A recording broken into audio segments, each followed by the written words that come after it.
नमो वरिहन्ताणं नमो सिद्धाणं नमो आयर्याणं नमो उवज्जायाणं नमो लोये सब्बसाहूणम् एषो पञ्चणमुक्कारो सब्बपावपणासनो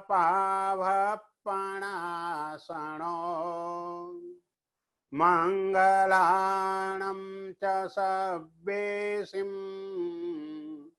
परमं हवै मङ्गलम् कल्याणपादपारामम्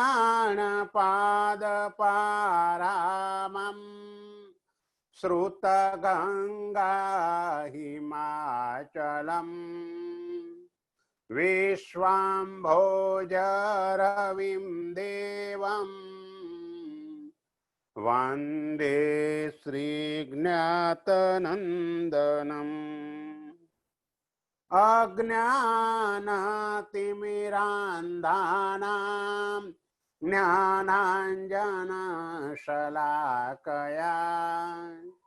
नेत्रमुन्मीलितं येन तस्मै श्रीगुरवे नमः। સંકિતના 67 બોલની સજ્જાઈનો આપણો સ્વાધ્યાય ચાલી રહ્યો છે। 3 ઢાળ આપણે પૂર્ણ કરી છે અને ચોથી ઢાળથી આજે શરૂઆત કરી છે તો કરવાની છે। પહેલી ઢાળની અંદર 4 શ્રદ્ધા એના અંગે વાત કરેલી, એમાં પણ જીવાદી નવતત્વો એના ઉપરની પૂર્ણ શ્રદ્ધા, એના જાણ એવા મુનિ, એની સેવા વગેરે, આ 4 શ્રદ્ધાની વાત। બીજાની અંદર 3 પ્રકારના લિંગ બતાવ્યા, શ્રુતનો અભિલાષ કેવો હોય, ધર્મની અભિલાષા કેવી હોય અને વ્યાવચ્ચ કેવા પ્રકારનું હોય। ત્રીજી ઢાળની અંદર 10 પ્રકારની વ્યાવચ્ચ એટલે અરિહંત આદિ 10ની વ્યાવચ્ચ કરવાનું વિધાન કરેલું છે। એટલે આ આચારો સેવા દ્વારા સમ્યક દર્શન ગુણ પ્રાપ્ત થાય છે। જેને પ્રાપ્ત થયેલું સમ્યક દર્શન છે એનું સમ્યક દર્શન વિશેષ નિર્મળ બને છે। આવા 67 પ્રકારના વ્યવહારો છે। 67 માંથી 17 પ્રકારના વ્યવહારોની આપણે વાત કરી અને ચોથી ઢાળની અંદર હવે 3 શુદ્ધિ નામનો જે અધિકાર છે, અધિકાર એટલે વિષય, એની આપણે પ્રારંભ કરીએ છીએ। 3 શુદ્ધિ સમકિત તણી રે, તિહા પહેલી મન શુદ્ધિ, શ્રીજીના ને જીના મત વિના રે, જૂઠ સકળ એ બુદ્ધિ રે ચતુર, વિચારો ચિત્ત મારે। 3 શુદ્ધિમાંથી સૌથી પહેલી શુદ્ધિ એ મન શુદ્ધિ, એના માટે આ ગાથામાં વાત કરી છે। જીવાદી 9 પદાર્થો તરફની શ્રદ્ધા તે પણ મનનો વિષય છે। એમ અહીં 3 શુદ્ધિમાં પણ સૌથી પહેલા પ્રકારની શુદ્ધિ તે મન શુદ્ધિ છે।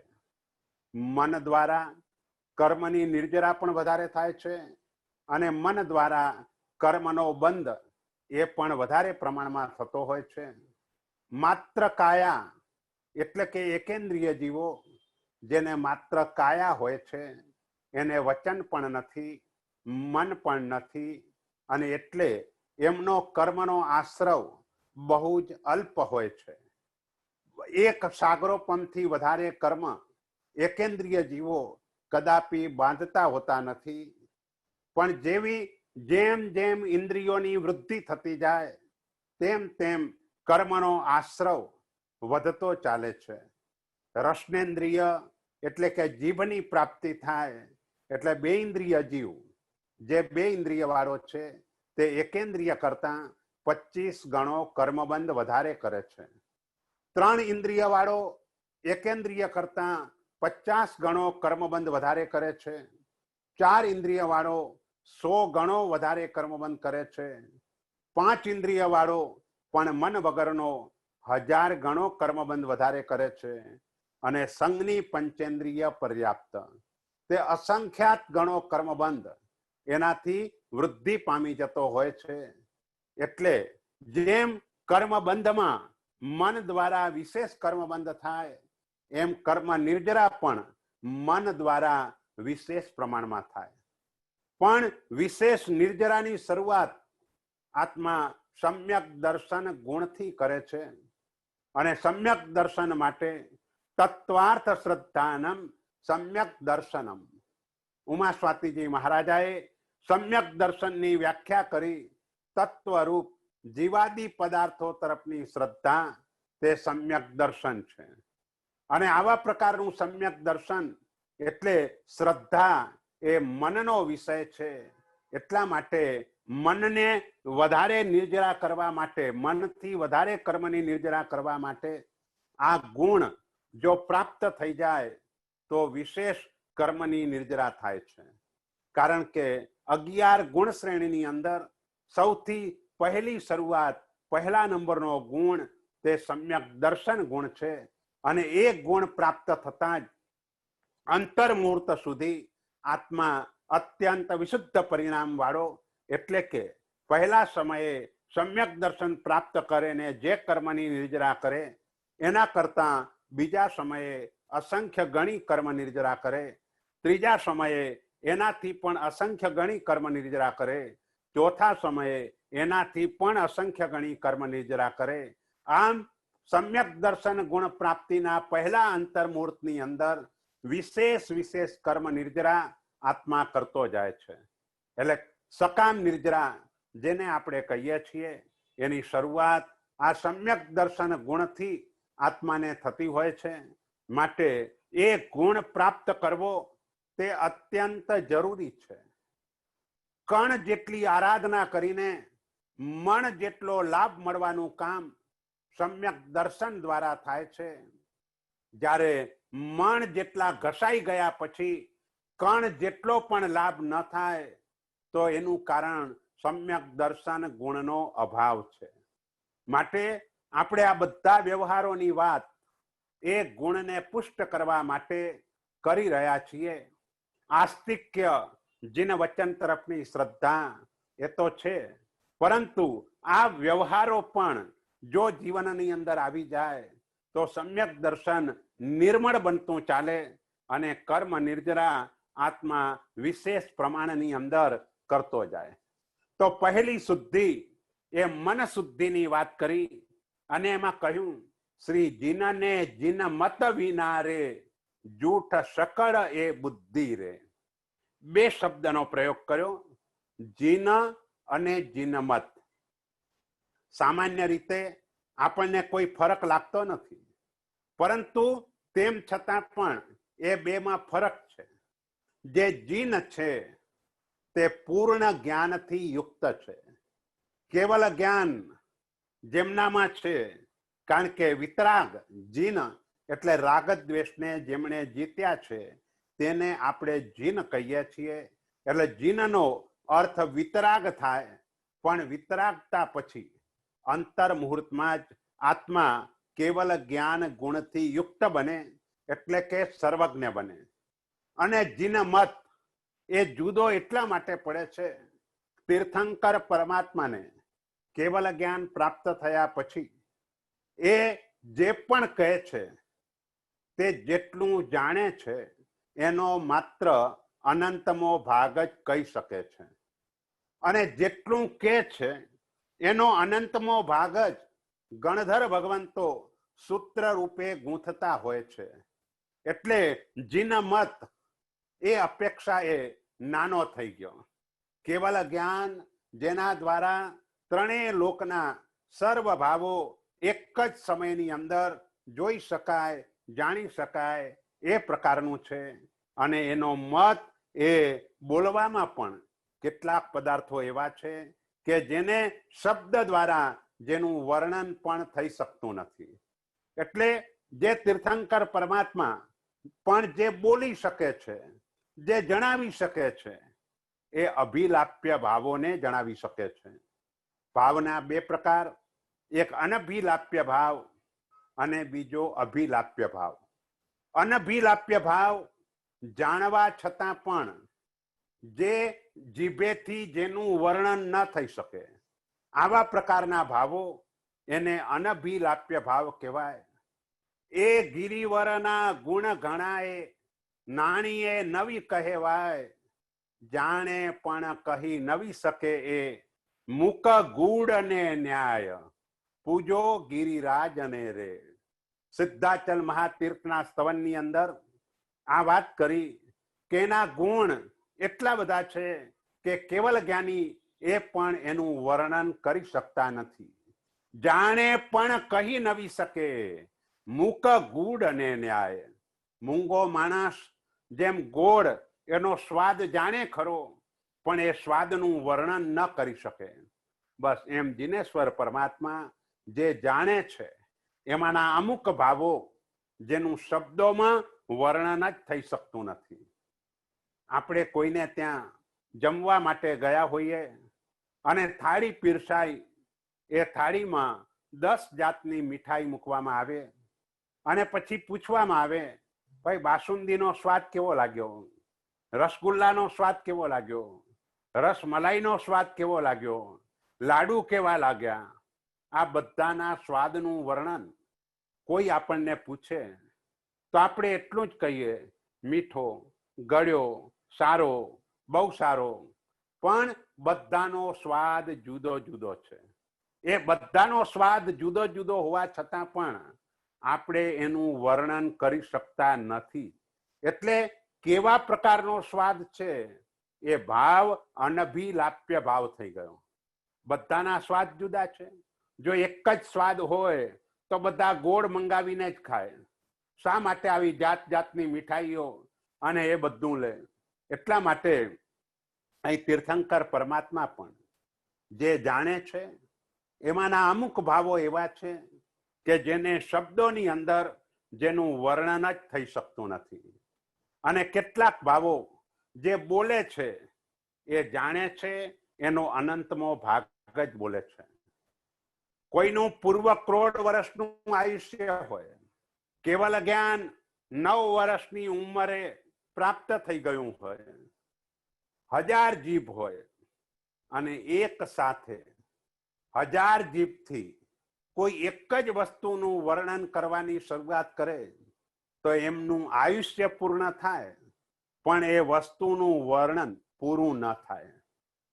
એટલે કેવલી ભગવંત એમના જ્ઞાનમાં સંપૂર્ણ લોક છે, પરંતુ અનંતમો ભાગ જ બોલી શકે છે. માટે જે આપણા જેના દ્વારા આપણું હિત થાય એવી જ વાતો જીનેશ્વર ભગવંતે આપણને કહી છે. કોમ્પ્યુટરની શોધ હમણાં થઈ, કેટલાક વર્ષો પૂર્વે થઈ. ઇલેક્ટ્રિસિટીની શોધ એ પણ કેટલાક વર્ષો પૂર્વે થઈ. આ અરિહંત પરમાત્મા કેવલ જ્ઞાની ભગવંતો આ બધાને જાણતા જ હતા, પરંતુ તે વખતે એમણે આપણને આ બાબતો ન બતાવી. અને ન બતાવવાનું કારણ એ હતું કે એના દ્વારા આપણા આત્માનું ઘણું અહિત થવાનું હતું. માટે એમને આપણને આવી બાબતનો ઉલ્લેખ કર્યો નહીં, કારણ કે એમનું આયુષ્ય ઘણું અલ્પ છે અને સામે કરવા યોગ્ય કાર્યો તે ઘણા બધા કહેવાના હોય છે. માટે ફાલતુ વાતો જીનેશ્વર પરમાત્માઓ કદાપી બોલતા નથી. માટે પંચસૂત્રની અંદર એમનું એક વિશેષણ મૂક્યું, જહઠ્ઠિય વત્થુ વાયિણમ. જે વસ્તુ જે સ્વરૂપે છે એ વસ્તુનું એ જ સ્વરૂપે નિરૂપણ કરનાર જો કોઈ હોય તો તે સર્વજ્ઞ ભગવંતો છે. માટે ત્યાં ક્યાંય શંકા વગેરે દોષો તે સેવવા જેવા નથી, કારણ કે વિતરાગતા એ જ એક એવી છે કે એને અસત્ય બોલવાનું કોઈ જ પ્રયોજન નથી. એટલે શ્રી જીનને જીન મત વિના રે, જૂઠ સકળ એ બુદ્ધિ રે. બસ એના સિવાય કંઈ પણ મારે વિચારવું નથી. તમે એવ સત્યમ નિસંકમ જમ જીણેહિમ પવેયમ. જીનેશ્વર પરમાત્માએ જે કહ્યું છે તે સંપૂર્ણ સત્ય છે અને એના ઉપર પૂર્ણ શ્રદ્ધા છે. બસ આ પ્રકારની બુદ્ધિ જે આચારાંગ સૂત્રની અંદર આ પ્રકારની વાત કરી છે, તો આપણામાં પણ આ પ્રકારની બુદ્ધિ હોવી જોઈએ કે જીન વચન સિવાય મારે કંઈ પણ સ્વીકારવા યોગ્ય નથી. મારા મનની નિર્મળતા, પહેલી ડાળની અંદર જ આપણે વાત કરેલી કે આ મનને સતત ખોરાક આપવો જ પડે છે. તો પછી 16 ભાવનાઓનો ખોરાક આપવો. જીવ તરફ મૈત્ર્યાદિ ભાવો, પૂતગલ તરફ અનિત્યાદિ ભાવો. બસ આ 16 ભાવોથી મનને હર્યું ભર્યું જો રાખ્યા જ કરશો તો મન શુદ્ધિ ચોક્કસ જળવાશે. પણ આ 16 ભાવનાઓમાંથી બીજા કોઈ ઊંધા વિચારે ચડી ગયા તો પછી મન શુદ્ધિ સહેલી નથી, ઘણી કઠિન છે. એટલે આ એક માન્યતામાં લાવવાનું છે કે જીનેશ્વર પરમાત્મા અને એમનો મત, બસ એના સિવાય મારે બીજું કાંઈ જ સ્વીકાર્ય નથી. એમણે જે કહ્યું છે તે સંપૂર્ણ સત્ય છે. માટે જીવનભર માટે અરિહંત પરમાત્મા એ જ મારા દેવ, પંચમહાવ્રતધારી સદગુરુ ભગવંતો એ જ મારા ગુરુ અને કેવલી પ્રરૂપિત ધર્મ એ જ મારો ધર્મ.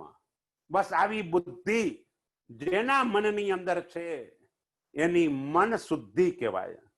આ મન શુદ્ધિ થઈ ગઈ એટલે મન દ્વારા પ્રચંડ કર્મની નિર્જરા તે ચાલુ થઈ જાય. પછી એ ક્રિયા ભલે નાનકડી ક્રિયા હોય. તાંબલી તાપસના 60,000 વર્ષના તપ કરતા પણ સંકિતી આત્માની એક નવકારસીનું પચ્ચખાણ વિશેષ લાભને આપનારું હોય છે. એટલે એ વિશેષ લાભ થવાનું કારણ સમ્યક દર્શન નામનો ગુણ છે. અને એ ગુણ એટલે આવા પ્રકારની મનની શુદ્ધિ. બસ જે પણ અનુષ્ઠાન કરો એ દરેકમાં આ મન શુદ્ધિ પૂર્વકનું અનુષ્ઠાન થાય. પછી એ અનુષ્ઠાન સામાયિકનું હોય, એ અનુષ્ઠાન પ્રતિક્રમણનું હોય, એ અનુષ્ઠાન જીન પૂજાનું હોય, એ અનુષ્ઠાન દાન શીલ તપ સ્વરૂપ હોય. બસ એક આ મનની શુદ્ધિ પૂર્વકનું જો આ થાય તેનો લાભ અનેક ગણો પ્રાપ્ત થાય. એટલે સૂત્રોના અર્થ કરતી વખતે પણ આપણે એક વાત ખાસ કહેલી કે જે પણ આપણે મંત્રો વગેરે છે એ ત્યારે જ ફળે છે કે જ્યારે તમારું મન વિકૃતિના ભાવોથી રહિત હોય, શુભ ભાવની અંદર મન રમણતા કર્યા કરતું હોય તો જ એ મંત્રો ફળતા હોય છે. શ્રદ્ધા પણ હોય, શુદ્ધિ પણ હોય. આ બંને હોવા છતાં જો મનની પવિત્રતા ન હોય તો પછી એ મંત્રનો લાભ આપણે પ્રાપ્ત નથી કરી શકતા. તો એવી જ રીતે અહીં પણ પરમાત્માનું શાસન આપણને મળ્યું છે. તો એ શાસનમાં કમસે કમ સમ્યક દર્શન પામીને જઈએ, ટકાવીને જઈએ તો એ પામવાનું ફળ આપણને પ્રાપ્ત થયું કહેવાય. નહીતર આજ દિવસ સુધી 84 લાખ યોનિની અંદર આપણું જે પરિભ્રમણ થયું એમાંનો આ એક ભાવ એ પણ વધારાનો ગણાઈ જશે અને આત્માને એ દુર્ગતિઓની અંદર એ રઝળતો કરી દેશે. ફરીથી ક્યારે પરમાત્માનું શાસન મળશે એ કઈ નિશ્ચિત નથી. માટે જ્યારે મળ્યું જ છે તો તેવા સમયે મનની અંદર દ્રઢ નિર્ણય કરી લો કે બસ જીન મત સિવાય મારે અન્ય કોઈ પણ મત મને સ્વીકાર્ય નથી. કારણ કે આપણને એમના તરફ દ્વેષ ભાવ નથી, પરંતુ એ છદ્મસ્તોના કહેલા છે અને મારા પ્રભુ જ્યાં સુધી છદ્મસ્ત હોય ત્યાં સુધી મોઢામાંથી એક શબ્દ પણ બોલતા નથી. દીક્ષા લીધા પછી કેવલ જ્ઞાનની પ્રાપ્તિ ન થાય ત્યાં સુધી એક પણ શબ્દ એવો બોલતા નથી. એટલે એનો અર્થ એ થયો કે છદ્મસ્ત અવસ્થામાં દોષોની શક્યતા છે, ભૂલની પણ શક્યતા છે. ધર્મ તીર્થની સ્થાપના કરવાની છે અને તે વખતે કંઈ પણ ભૂલ થઈ હોય છદ્મસ્ત અવસ્થામાં અને કેવલ જ્ઞાન થયા પછી કંઈ જુદું દેખાય અને જુદી પ્રરૂપણા થાય તો એક જ વ્યક્તિના વચનમાં વિષમવાદ ઊભો થઈ જાય, લોકોને વિશ્વાસ ન રહે. એટલા માટે તીર્થંકર પરમાત્માઓ છદ્મસ્ત કાળમાં સંપૂર્ણ મૌન હોય છે. જ્યારે બીજા બધા છદ્મસ્તોએ જે પ્રરૂપણા કરી છે એ છદ્મસ્ત અવસ્થા જ એવી છે કે જેમાં દોષોની પૂરેપૂરી શક્યતા છે. અહીં તો જહઠ્ઠીય વત્થુ વાઈણમ, કારણ કે વિતરાગ છે સાથે સાથે સર્વજ્ઞ છે. અને વિતરાગતા અને સર્વજ્ઞતા એ બંને ગુણો એવા છે કે જે ખોટી પ્રરૂપણા ન કરવા દે અને જે દેખાયું હોય એની જ પ્રરૂપણા થાય. માટે સંપૂર્ણ મન આપણે પરમાત્માને સમર્પિત કરી દેવાનું છે. બસ મનમાં અરિહંત સિવાય કે વિતરાગ સિવાય બીજા કોઈ આપણા મનની અંદર રમતા ન હોવા જોઈએ. ત્યાર પછી વચન શુદ્ધિની વાત કરે છે. જીના ભગતે જે નવી થયું રે તે બીજાથી કેમ થાય, એવું જે મુખે ભાખીએ રે તે વચન શુદ્ધિ કહેવાય રે. ચતુર વિચારો ચિત્ત મારે. જે કોઈ પણ આપણા પરિચયમાં આવે અને કોઈ વખતે આપણને કહે કે ભાઈ તમને આ તકલીફ છે તો એ આ દોરા ધાગા વગેરે કરવાથી તકલીફ દૂર થઈ જશે. તેવા સમયે એને એમ કહેવાનું છે, જેના ભગતે જે નવી થયું રે તે બીજાથી કેમ થાય. જીનેશ્વર પરમાત્મા દ્વારા તેના ભક્ત દ્વારા જે ન થયું હોય તે બીજાથી કોઈ કાળે સંભવિત નથી. એવું જે મુખે ભાખીએ રે તે વચન શુદ્ધિ કહેવાય રે. આવું જે મુખથી પ્રરૂપણા કરીએ બોલીએ એ આપણી વચન શુદ્ધિ છે. પરમાત્મા ઉપરનો અટલ વિશ્વાસ છે અને અટલ વિશ્વાસ હોવાના કારણે એ એમ કહે છે, ભાઈ મારી તકલીફ જો પરમાત્મા દ્વારા એના ભક્ત દ્વારા એટલે કે સદગુરુ ભગવંતો વગેરે દ્વારા જો દૂર ન થઈ તો બીજા કોઈ દૂર કરી ન શકે. હા, કેટલીક વખતે એવું બનતું હોય છે કે આપણો નિકાચિત કર્મનો ઉદય ચાલુ હોય અને તેવા સમયે આપણી ધીરજ ક્યાંક ખૂટી જતી હોય છે અને એ ધીરજ ખૂટવાના કારણે અન્ય જગ્યાએ કોઈને જવાનું મન પણ થતું હોય છે, જતા પણ હોય છે. બસ એટલે એનો અર્થ એ થયો કે તમને પરમાત્મા ઉપર પૂર્ણ વિશ્વાસ નથી, માટે તમે બીજા સ્થાનમાં ગયા. જ્યારે અહીં માત્ર એ જ વિચારવાનું છે કે વર્તમાનમાં હું ધર્મની આટલી આરાધના કરી રહ્યો છું, તેમ છતાં પણ તકલીફો દૂર નથી થતી. તો એનું કારણ એ છે કે કર્મની વિચિત્રતાઓ ઘણી બધી હોય છે. આ વિશ્વની અંદર અમુક જીવોના કર્મો એવા પ્રકારના હોય છે કે પુણ્યનો એટલો પ્રકૃષ્ટ કોટીનો ઉદય થાય પણ એ પુણ્યને ઉદયમાં લાવવા માટે એને ઘણું પાપ કરવું પડતું હોય છે. પાપ કર્યા વગર પુણ્યનો ઉદય ન થાય. એવા પ્રકારના પુણ્યને પાપાનું બંધી પુણ્ય કહેવાય. જીનેશ્વર પરમાત્માનો જે ભક્ત હોય એ કદાપી ખોટી માન્યતાઓમાં ક્યાંય ફસાય નહીં કે બીજા કોઈ દેવદેવીઓના શરણે તે જાય નહીં. જે પણ થવાનું હોય તે થાય, મારા પરમાત્મા બસ હું તો એના શરણે છું. આરાધનાની શરૂઆત શરણ સ્વીકારથી છે. અરિહંત પરમાત્મા, સિદ્ધ પરમાત્મા, સાધુ ભગવંતો અને કેવલી પ્રરૂપી ધર્મ એ જ મારે માટે શરણરૂપ છે. સંસારના જેટલા પણ સ્વજનો છે એ સ્વયં અશરણ છે. મને શરણ કેવી રીતે આપી શકે? દુઃખ અને મરણ વખતે કોઈ કોઈનું શરણ નથી. જ્યારે પણ જીવનમાં આપત્તિ આવે છે એ આપણી આપત્તિ, એમાં કોઈ ભાગ પડાવી શકતું નથી. આશ્વાસન આપે, સારા વૈદ્યો પાસે લઈ જાય, સારામાં સારી ટ્રીટમેન્ટ કરે, પરંતુ આપણું દર્દ કોઈ જ લઈ શકતું નથી. એમ આપણું મરણ, એને પણ કોઈ રોકી શકતું નથી. આપણા માટે શરણરૂપ માત્ર દેવ, ગુરુ અને ધર્મ છે. એમાં દેવ શરીરવાળા અને શરીર વગરના. શરીરવાળા દેવ અરિહંત પરમાત્મા, શરીર વગરના દેવ એ સિદ્ધ પરમાત્મા, સાધુ એટલે ગુરુ મહારાજ અને ધર્મ એટલે કેવલી પ્રરૂપિત ધર્મ.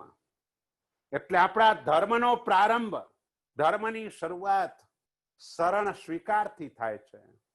એ જો શરણ સ્વીકાર કર્યો એટલે એમની આજ્ઞાનું પાલન કર્યું, અને આજ્ઞાનું પાલન કોઈ સંજોગોમાં ન થયું તો પણ કરવા જેવું આ જ છે. આવી દ્રઢ શ્રદ્ધા, આવો દ્રઢ વિશ્વાસ એ પણ આત્માને ઉપરની ભૂમિકામાં લઈને જ જંપે છે. માટે બસ આના સિવાય મને કોઈ શરણરૂપ નથી. માટે હું એમની આજ્ઞાનો સ્વીકાર કરીશ. પંચસૂત્રની અંદર 3 પાઠ કરવામાં આવ્યા. સૌથી પહેલા નંબરમાં શરણ સ્વીકારની વાત કરી, અને એનું કારણ એ છે કે એના વિના અરિહંત આદિની કૃપા પ્રાપ્ત ન થાય. અને જો કૃપા પ્રાપ્ત ન થાય તો ધર્મ પ્રવૃત્તિ કેવી રીતે કરી શકે?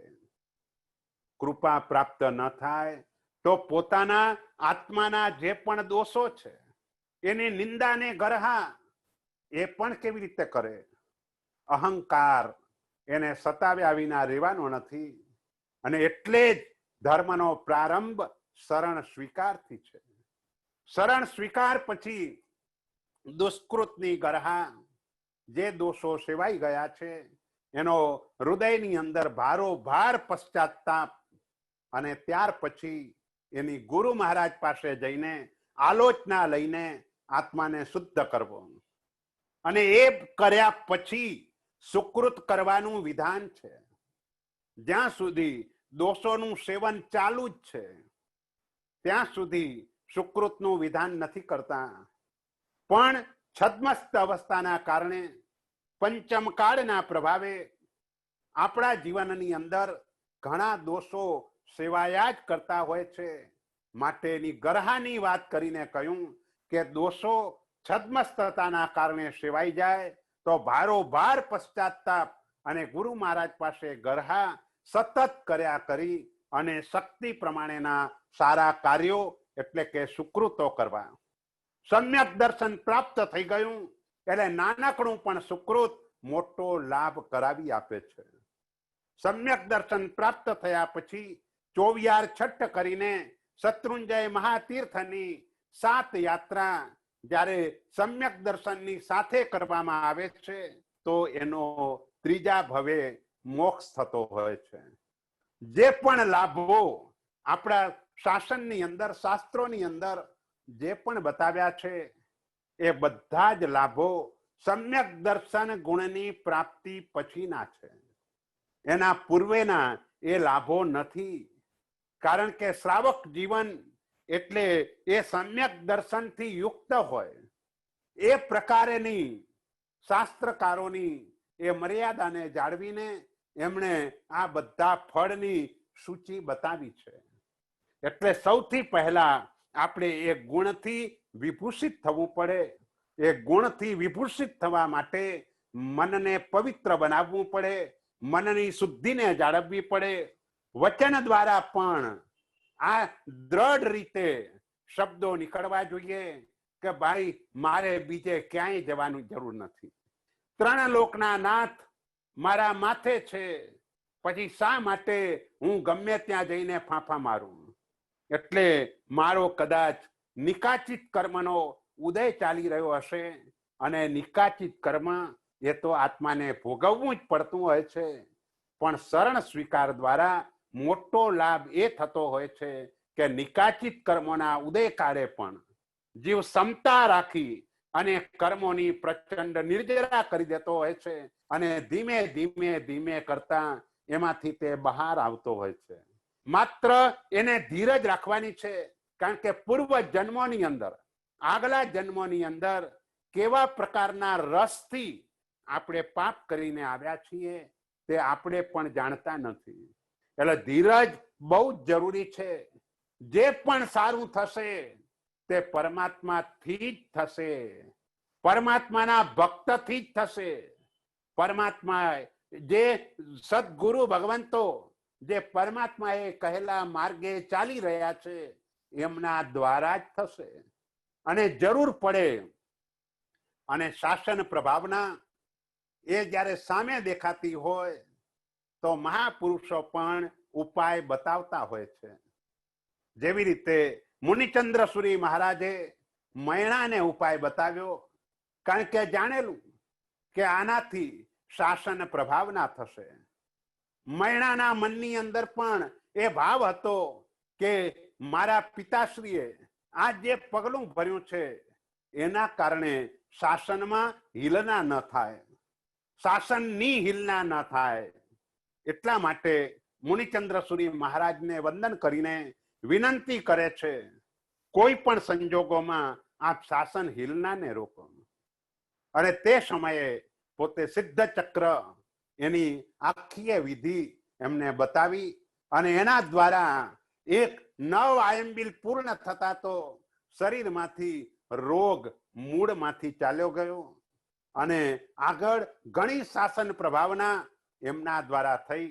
9મા ભવે મુક્તિ પદની પ્રાપ્તિ પણ શ્રીપાદ રાજાની થશે.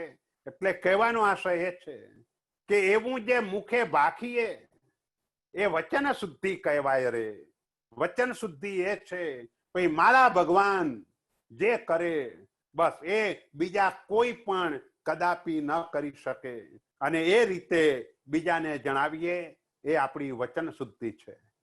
3જા નંબરમાં કાયાની શુદ્ધિ. છેદ્યો ભેદ્યો વેદના રે, જે સહે તો અનેક પ્રકાર, જીન વીણ પરસુર નવીન મેરે, તેહની કાયા શુદ્ધિ ઉદાર રે ચતુર, વિચારો ચિત્ત મારે. કાયાની શુદ્ધિ કેવા પ્રકારની હોય તો કે કોઈ આવીને એને છેદી નાખે, ભેદી નાખે, અનેક પ્રકારની વેદનાઓ એને કર્યા કરે તો પણ પરમાત્મા સિવાય બીજા કોઈ દેવોને ન નમે. એની કાયા શુદ્ધિ ઉદાર એટલે કે શ્રેષ્ઠ છે. ભગવાન મલ્લીનાથના શાસનની અંદર અરહન દત્ત નામનો એક શ્રાવક, ઇન્દ્ર મહારાજાએ એના સમ્યક દર્શન એની પ્રશંસા કરેલી, પણ દરેક વખતે મિથ્યા દૃષ્ટિ દેવો એ પ્રશંસાને સહન ન કરી શકે. જેમ પરમાત્મા વીરની બાબતમાં પણ એવું બનેલું કે એમના ધૈર્ય ગુણની જે પ્રશંસા કરેલી અને સહન ન થઈ થવાના કારણે એઓ એમની કસોટી માટે પણ આવ્યા હતા. એમ અહીં અરહન દત્ત શ્રાવક એના વહાણો અટકાવી દીધા, અને એટલું જ નહીં એને ઘણી રીતે હેરાન પરેશાન કરી મૂક્યા. તે વખતે અરહન દત્ત શ્રાવકે વિચાર્યું પરમાત્મા સિવાય હું બીજા કોઈને પણ નમીશ નહીં. મરણ એ તો એક વખતે આવવાનું જ છે, ભલે હમણાં આવે, પણ આ સમ્યક દર્શન એ તો એના દ્વારા મારાથી બીજા કોઈ પણ દેવદેવી આદિને નમસ્કાર એ કદાપી ન થઈ શકે. આ નમન કરવું એ વિનય છે, પણ ક્યાં નમવું એ વિવેક છે. આવો વિવેક અરહન દત્ત શ્રાવકની અંદર હતો. પરમાત્મા સિવાય બીજા કોઈ દેવને હું નહીં નમું. અને કસોટી માટે દેવો આવ્યા, ઘણા હેરાન કર્યા. આ બાજુ મરવાની પણ એને તૈયારી રાખી. એક મોત ભલે આવા પ્રકારનું આવી જાય કઈ વાંધો નહીં, પણ આવું મોત મારા અનંત મોતને મારી નાખશે.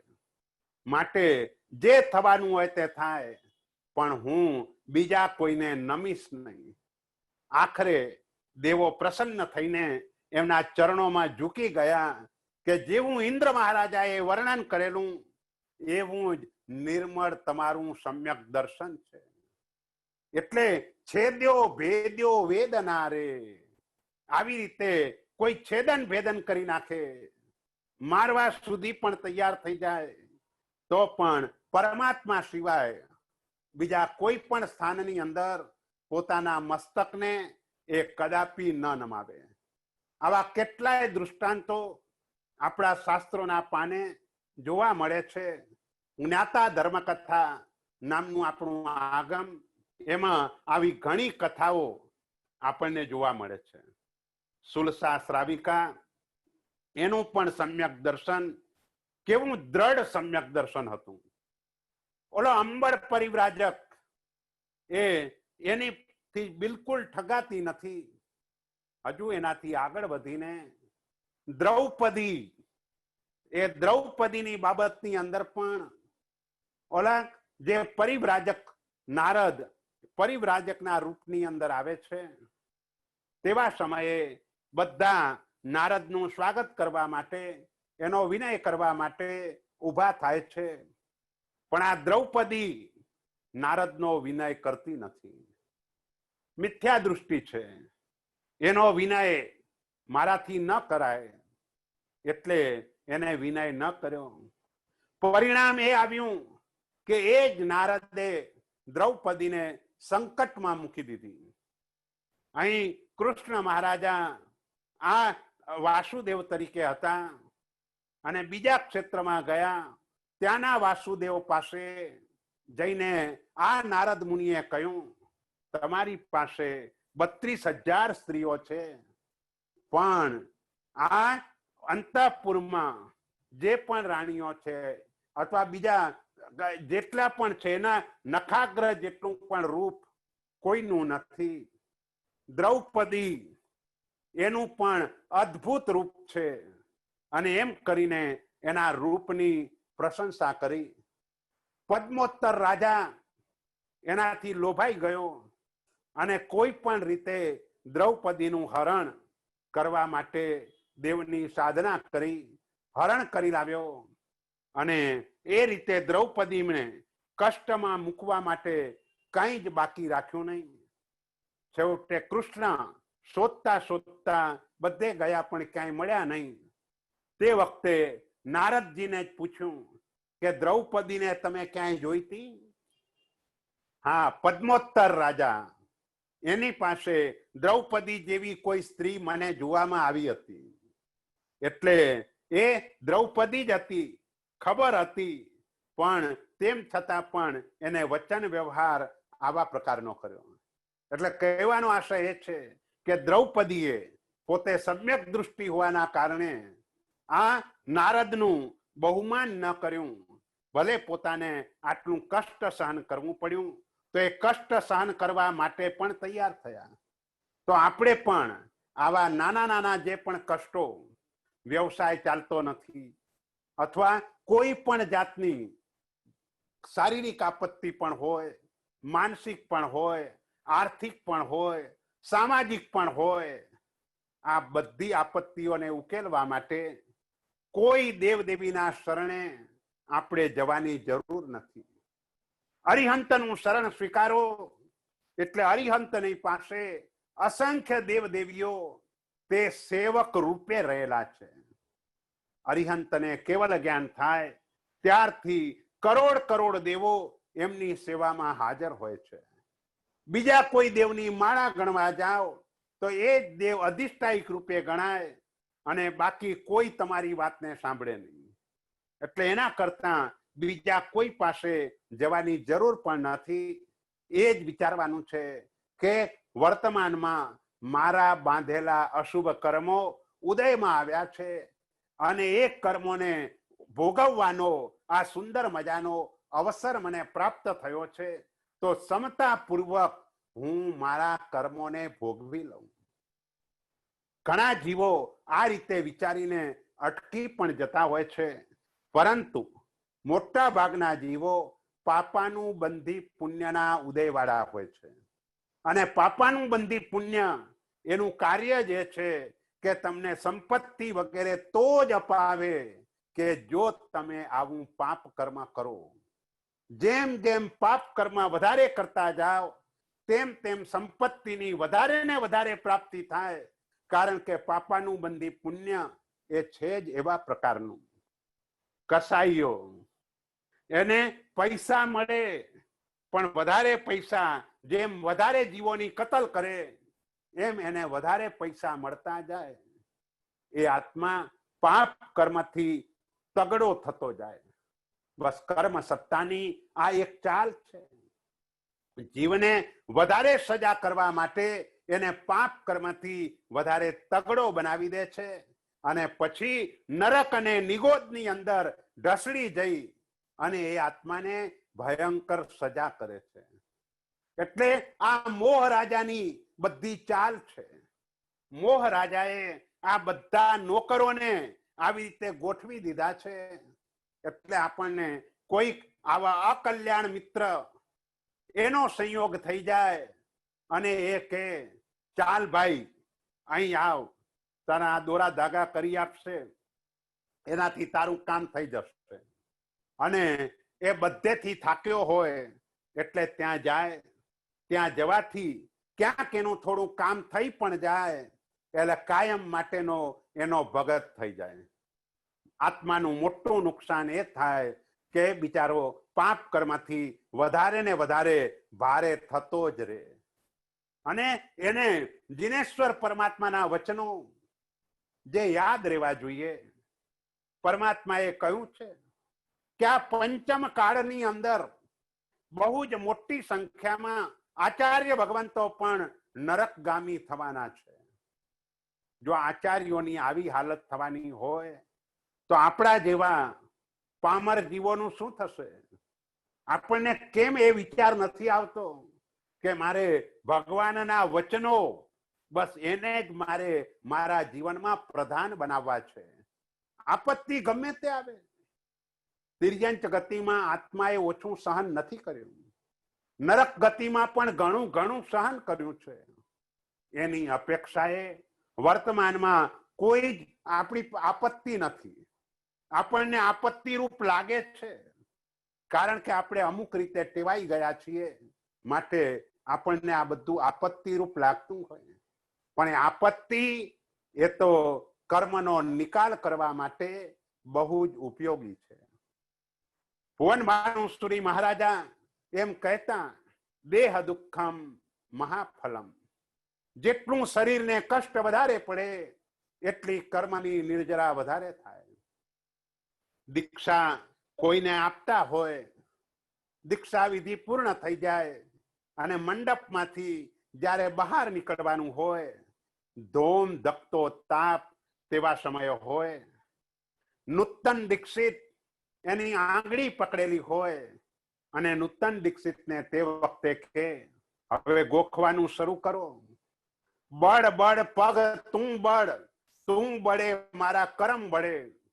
આવી રીતે એની પાસે સતત રટણ કરાવે અને કે હવે આ જીન મંદિર પરમાત્માના દર્શન કરવા માટે જઈ રહ્યા છીએ. જેટલા પગ વધારે બળે એટલા મારા કર્મની નિર્જરા વધારે થાય. માટે બળ બળ પગ તું બળ, તું બળે મારા કરમ બળે.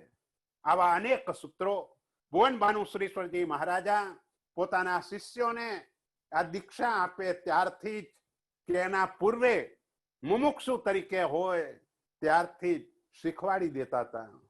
અને એટલે જ એ ક્ષમતાપૂર્વક આ બધું સહન થતું હતું.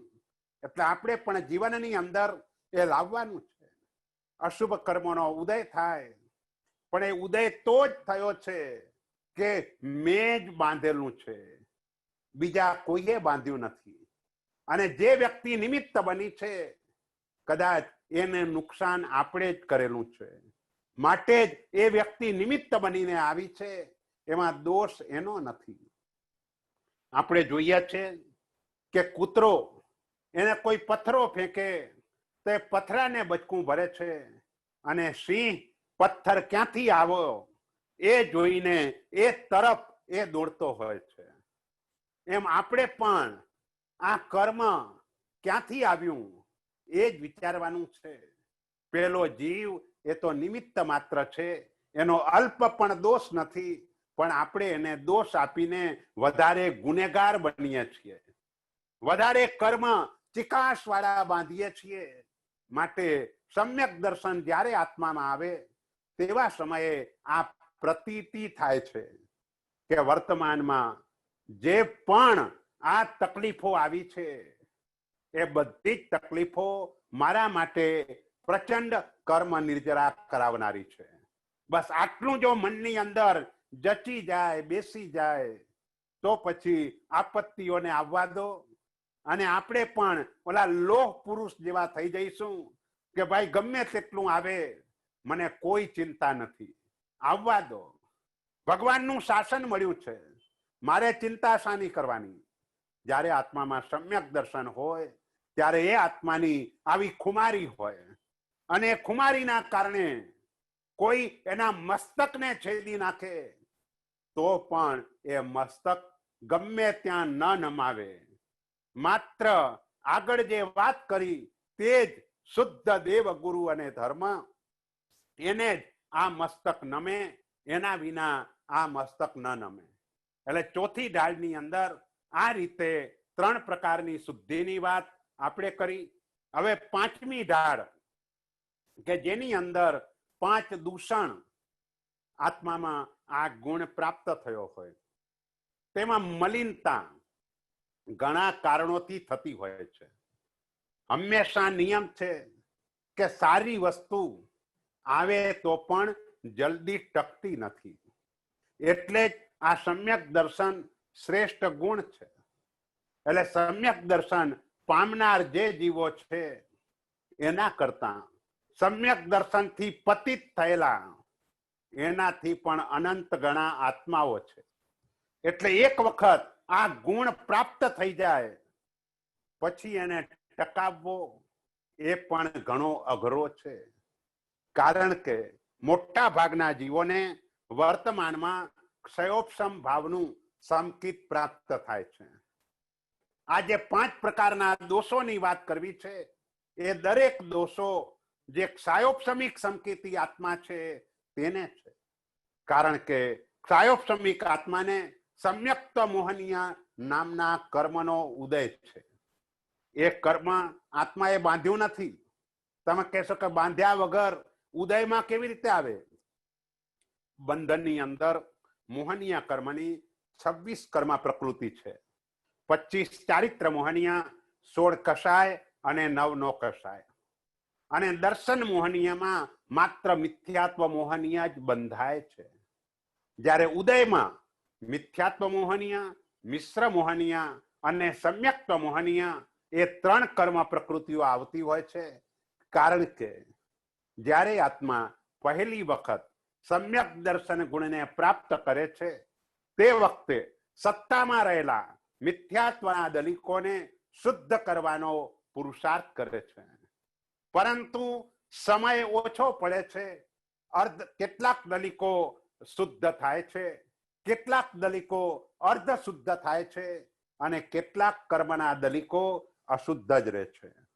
અને આ શુદ્ધ દલિકો ઉદયમાં આવે એનું નામ સંકિત મોહનીય. એને પણ આપણે પરિહરવાનું છે, એને પણ આપણે છોડવાનું છે. માટે મુપત્તિના બોલમાં બોલીએ છીએ સમ્યક્ત્વ મોહનીય, મિશ્ર મોહનીય, મિથ્યાત્વ મોહનીય પરિહરું, એટલે એનો ત્યાગ કરવો. કારણ કે એનો ત્યાગ કર્યા વિના ક્ષાયિક સંકિત, શુદ્ધ સંકિત, નિશ્ચય સંકિત આત્માને પ્રાપ્ત થતું નથી. એટલે એ સંકિત જ્યાં સુધી પ્રાપ્ત ન થાય ત્યાં સુધી એને દૂષણો લાગ્યા કરે છે, દોષો લાગ્યા કરતા હોય છે. તેવા સમયે સમ્યક દ્રષ્ટિ આત્માએ સાવધ બની જવાનું છે. ભાઈ, આ દોષો લાગ્યા કરશે, પરંતુ એમાંથી મારામાં એ દોષ ના આવે, અથવા આવે તો પણ તરત જ ચાલ્યો જાય. એ રીતે આપણે એ પ્રકારનો જો વ્યવહાર થશે તો જ આ સમ્યક દર્શન ગુણ ટકશે, નહીતર ટકશે નહીં. એટલે કહ્યું સમકિત દૂષણ પરિહરો, જેમાં પહેલી છે શંકા રે, તેજીના વચનમાં મત કરો, જેહને સમ નૃપરંકારે, સમકિત દૂષણ પરિહારો. સમકિત એટલે આપણે વાત કરેલી કે પરમાત્માના વચનો તરફની પૂર્ણ શ્રદ્ધા, આ વ્યવહાર સમ્યક દર્શન છે. અને એ સમ્યક દર્શન જિજ્ઞાસા વૃત્તિ હોય તે ચાલે, શુશ્રૂષા વૃત્તિ હોય તે પણ ચાલે.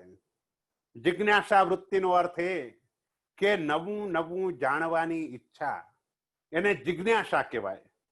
એ જિજ્ઞાસા સંકિતમાં સમ્યક દ્રષ્ટિ આત્માને અનેક જિજ્ઞાસાઓ ઉત્પન્ન થતી હોય, એમાં કઈ વાંધો નથી. સમજવા માટે 1000 ક્વેશ્ચન કરે જરાય વાંધો નથી, પણ શંકાથી જો તે જુએ તો તે દોષરૂપ છે. એટલે જિજ્ઞાસા એટલે જાણવાની ઈચ્છા, અને શુશ્રૂષા એટલે સાંભળવાની ઈચ્છા. ભગવાને કહેલી બાબતો એને સાંભળવાની ઈચ્છા, શ્રુત અભિલાષ, શ્રુતની ઈચ્છા, એ શુશ્રૂષા છે. જિજ્ઞાસા પણ જોઈએ, શુશ્રૂષા પણ જોઈએ, પણ શંકા ન ચાલે. શંકા એક તમારા વ્હાઈટ પેપર ઉપર, બ્લોટિંગ પેપર ઉપર સાઈનું ટીપું પડ્યું હોય એના જેવી શંકા છે. શરૂઆતમાં થોડી, ધીમે ધીમે ધીમે વધતી જ ચાલતી હોય. એટલે એક દ્રઢ વિશ્વાસ હોય, કાળ ગમે તે બદલાયો, ક્ષેત્ર ગમે તે બદલાયું, આપણે કોઈ પણ ક્ષેત્રમાં હોઈએ, કોઈ પણ કાળમાં હોઈએ, પરંતુ પરમાત્માનું વચન અન્યથા કદાપી હોય જ નહીં. એમણે જેમ કહ્યું છે તેમ જ કરવા યોગ્ય છે. મારાથી નથી થતું તો એનો બચાવ કરવાની જરાય જરૂર નથી, કારણ કે બચાવ કરવા માટે તર્કો કુતર્કો એનો આશરો લેવો પડે. આપણે કુતર્કો કરવાની ક્યાંય જરૂર નથી. હા, તમે માત્ર એક કબૂલાત પણ કરો છો કે હે ભગવંત, આપે જીન મંદિરમાં આ પ્રમાણે જવાનું કહ્યું છે, તો મારાથી આ બધા જ અભિગમો, વિનયો સચવાતા નથી, એ મારી નબળાઈ છે. આટલું સ્વીકારીને તમારાથી અભિગમ નથી સચવાતા તો પણ સમ્યક દર્શન એમાં તમને ઊની આંચ પણ આવતી નથી. પણ કહીએ ના ભાઈ, કાળ બદલાઈ ગયો, હવે તે કાળ બરાબર હતો, હવે આ કાળની અંદર આ બધું કઈ શક્ય નથી.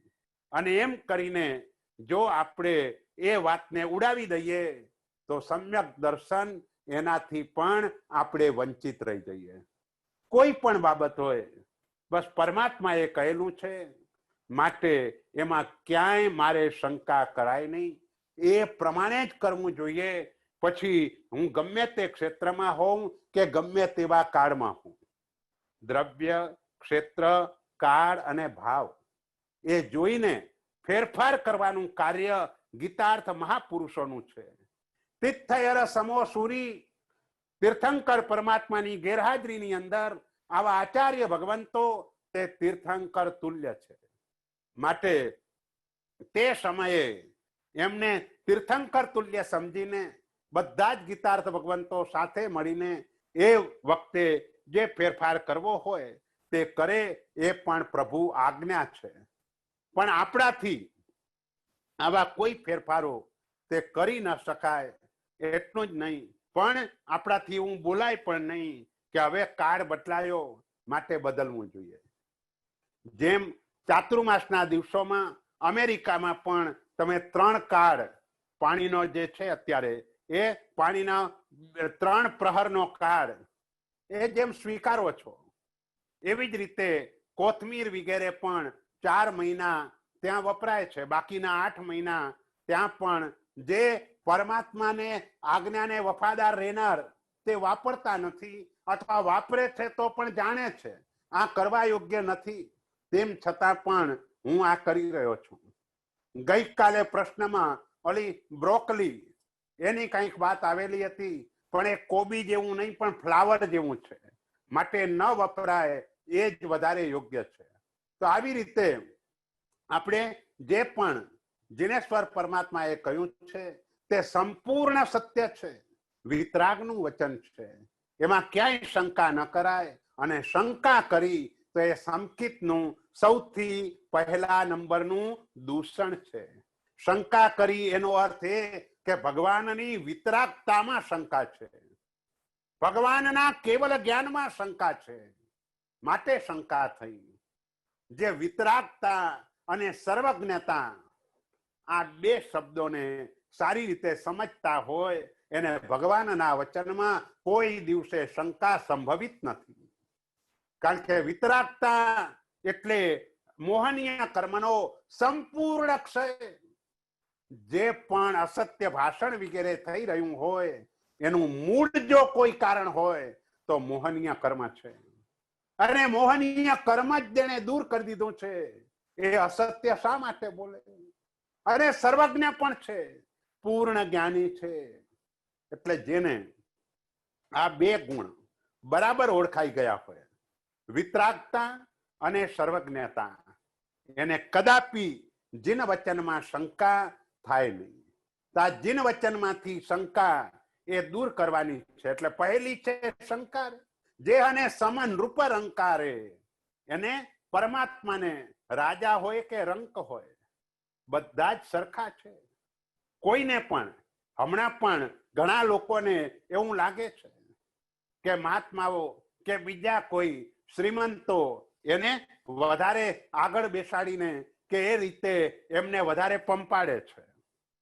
આવું લાગતું હોય છે, આપણી દ્રષ્ટિમાં કદાચ આવું આવતું પણ હોય, પણ ત્યાં એ વિચારવાનું છે કે જેનાથી જે ધર્મ વધારે શક્ય હોય એ ધર્મમાં એને આગળ કરવાનો પ્રયત્ન થાય.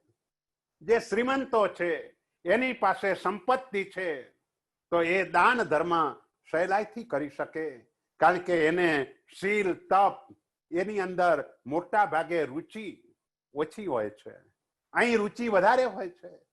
અને જે લોકોની પાસે એવી વ્યવસ્થા નથી એ લોકોને શીલ અને તપની અંદર ભાવની અંદર જોડવામાં આવે છે. એટલે આ તો અત્યારે તો છદ્મસ્ત જીવો છે, પણ વિતરાગ જે પણ અરિહંત આદિ જે પણ છે એ બધાને સમાન રૂપ રંકારે, રાજાને રંક બધું જ સરખું છે. સોનું અને પથ્થર બંને વચ્ચે કોઈ ભેદ એમને દેખાતો નથી. માન અપમાન બેઉ સમગણે, માન કે અપમાન એ પણ સરખું લાગે છે. મુક્તિ સંસાર, મોક્ષ અને સંસાર એ પણ સરખા લાગે છે, કારણ કે વિતરાગ છે, સર્વજ્ઞ છે, માટે ક્યાંય પણ રાગ કે દ્વેષ કોઈ પણ રીતે થવાનો નથી. એમના માટે બધા સરખા છે. એટલે પહેલા નંબરનો દોષ તે શંકા નામનો દોષ છે, એને ટાળવાનું. જિજ્ઞાસા માટે પૂછવામાં જરાય વાંધો નથી, 1000 ક્વેશ્ચન કરો, પણ મૂળભૂત રીતે શંકા ન હોવી જોઈએ. બટાટામાં અનંત જીવો કેવી રીતે હોય? પાણીના એક ટીપામાં અસંખ્યાતા જીવો કેવી રીતે હોય? તો આ બધી શંકા છે. અસંખ્યાતું એટલે આટલા બધા જીવો, આ બધું કેવી રીતે હોય? તો આ બધી શંકા છે. મનની અંદર એ દ્રઢ રાખવાનું છે, પરમાત્માનું વચન છે, માટે મિથ્યા ન હોય. મારી બુદ્ધિનો ક્ષયોપશમ મંદ છે, માટે હું નથી સમજી શકતો. એ રીતે વિચારીને એ રીતે કરવાનું. ત્યાર પછીની બીજી ગાથા, કંખા કુમતની વાંછના બીજું દૂષણ તજીએ રે, પામી સુરતરુ પરગડો, કિમ બાઉલ ભજીએ રે, સમકિત દૂષણ પરિહારો. કાંક્ષા એટલે કુમતની વાંછના, અન્ય મતની ઈચ્છા. આ બીજું દૂષણ, એને ત્યાગ કરવાનો. કેવી રીતે? તો કે સુરતરુ પરગડો પામી, કલ્પ વૃક્ષને પામીને બાવળ એને કોણ ભજવા જાય? અથવા કલ્પતરુ, કલ્પ વૃક્ષ, એની પાસેથી જો ફળોની પ્રાપ્તિ થતી હોય તો બાવળ પાસે કાંટા માટે થઈને કોણ જાય? અર્થાત કોઈ ન જાય. એટલે બીજો દોષ તે કાંક્ષા છે, એટલે અન્ય ધર્મની ઈચ્છા. કાંક્ષાનો અર્થ અન્ય ધર્મની ઈચ્છા. ઘણી વખતે અહીં તપ, ત્યાગ વગેરે વધારે પ્રમાણમાં કરતા હોય, પણ એને જોઈએ તેવો લાભ ન થતો હોય, તેવા સમયે માણસ વિચારતો થઈ જાય છે, આટલો ધર્મ કરું છું તો પણ હું દુઃખી છું. તો એ વિચાર જ્યારે આવે છે અને તેવા સમયે કોઈ બીજો ઉપાય બતાવે એટલે તરત જ માણસ એ દિશામાં ચાલ્યો જાય છે. એમ નથી વિચારતો કે વર્તમાનમાં જે પણ આપત્તિ છે તે પૂર્વ જન્મોના અશુભ કર્મોના કારણે છે. વર્તમાનમાં હું જે ધર્મ કરી રહ્યો છું એનું ફળ મને 100 વર્ષ પછી પ્રાપ્ત થવાનું છે. એને સમજ નથી, ખબર નથી, ધીરતા નથી, અને એટલે એ ફળને મેળવવા માટે ઉતાવળો થતો હોય, અને એટલે અન્ય ધર્મ એ તરફ ખેંચાઈને એ બાજુ ચાલ્યો જતો હોય. તો એ વિતરાગના ધર્મને છોડીને કોઈ પણ જગ્યાએ જવાની ઈચ્છા થવી એ જ દોષરૂપ છે. ક્યાંય જવાની આપણને જરૂર જ નથી. વિતરાગ એ જ આપણને આપવાના છે.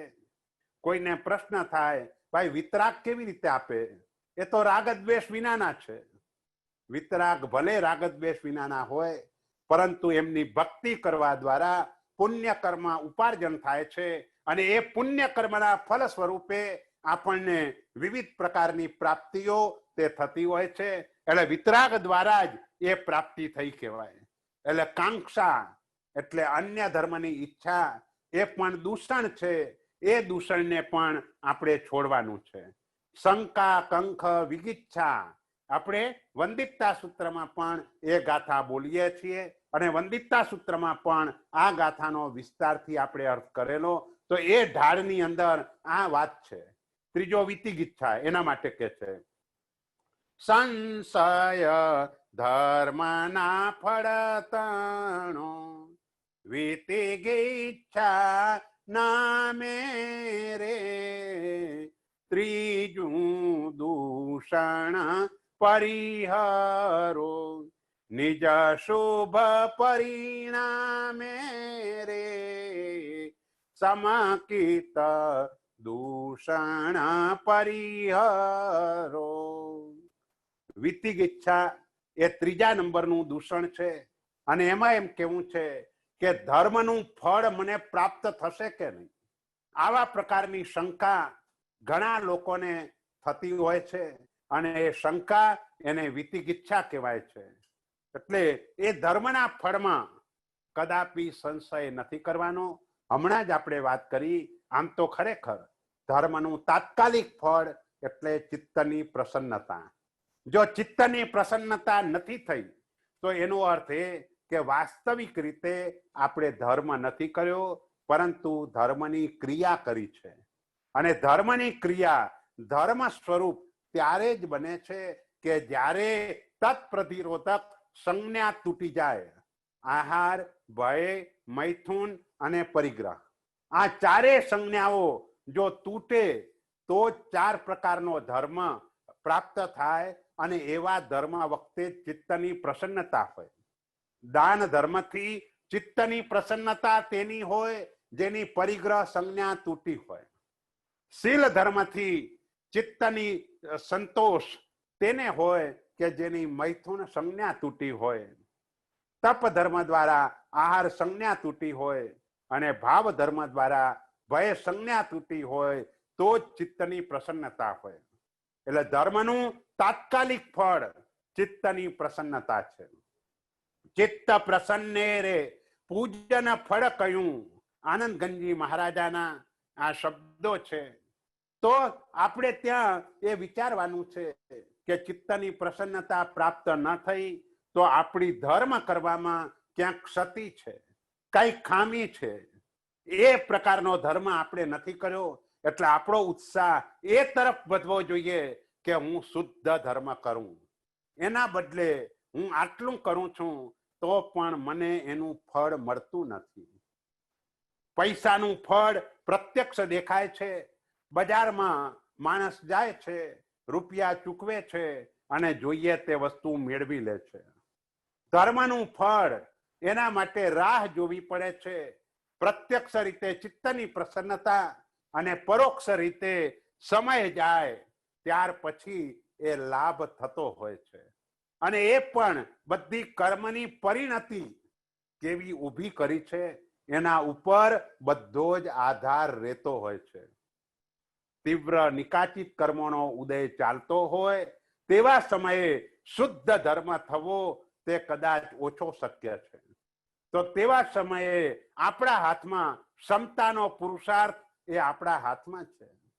જો એ પુરુષાર્થ રાખી દઈએ તો ઘણું કામ આપણા આત્માનું થઈ જાય. પણ એના માટે જીવે પુરુષાર્થ કરવો પડે છે.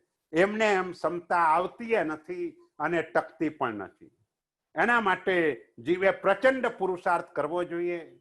માન અપમાન ની કોઈને પડી ન હોય એ ક્ષમતાને સહેલાઈથી પામી શકે. જેને અપમાનની ચિંતા હોય એ કદાપી ક્ષમતાને આત્મસાત ન કરી શકે.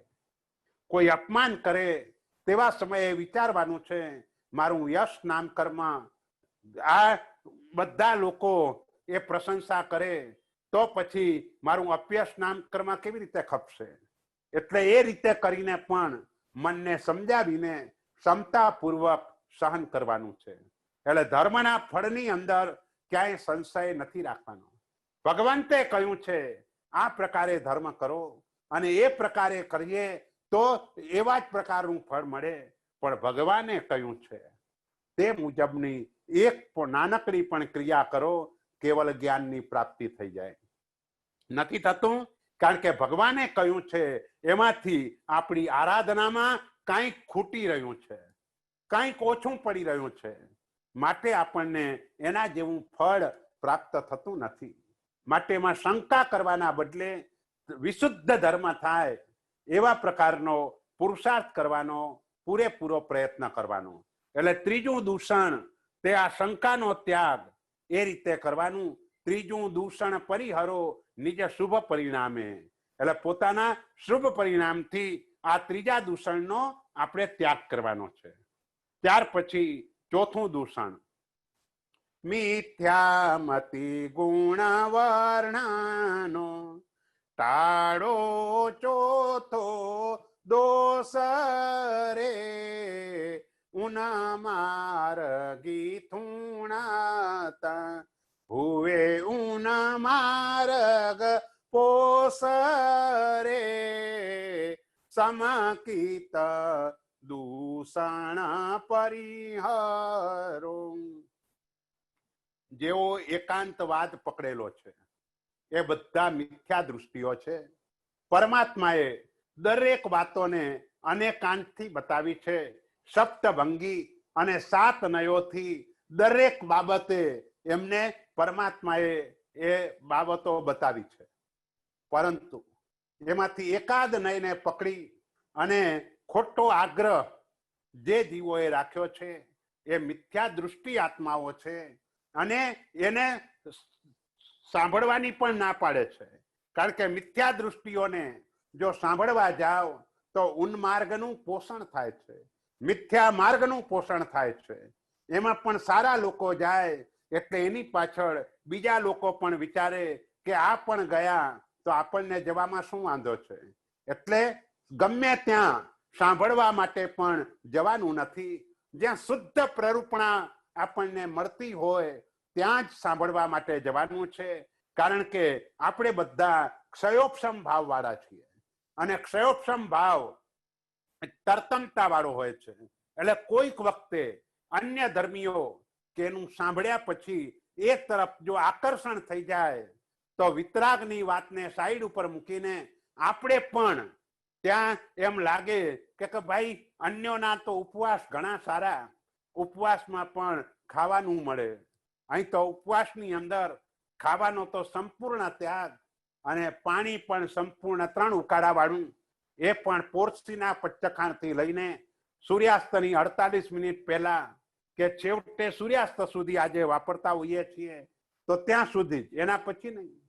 એટલે આ અન્યોના ઉપવાસ કે સંતોષી માતાના શુક્રવાર વગેરે કરવા એ વધારે સારા છે. એમ કરીને જો એ તરફ ખેંચાઈ જાય તો એને પરમાત્માનું શાસન પછીથી મળે નહીં. કારણ કે પરમાત્માનું શાસન જે સમયે મળ્યું તેવા સમયે એનો દુરુપયોગ કર્યો અને એટલે ભગવાનના શાસનથી ભાવિ અનંત કાળ માટે તે આત્મા દૂર ફેંકાઈ જાય. માટે કદાપી ઉન્માર્ગનું પોષણ ન થાય એની પણ આપણે સાવધાની રાખવાની છે. ધર્મ ઓછો થાય તે ચાલે, પરંતુ ઉન્માર્ગનું જો પોષણ થયું અને એમાં આપણે નિમિત્ત બન્યા તો આપણે પણ મોટા દોષના ભાગીદાર બની જઈએ. માટે મિથ્યા મતિ ગુણવર્ણનો, મિથ્યા દૃષ્ટિ આત્માઓ જે છે એના ગુણોનું ભલે એનામાં ગુણ હોય તો પણ એની અનુમોદના કરતા પૂર્વે ઘણો વિચાર કરવાનો છે.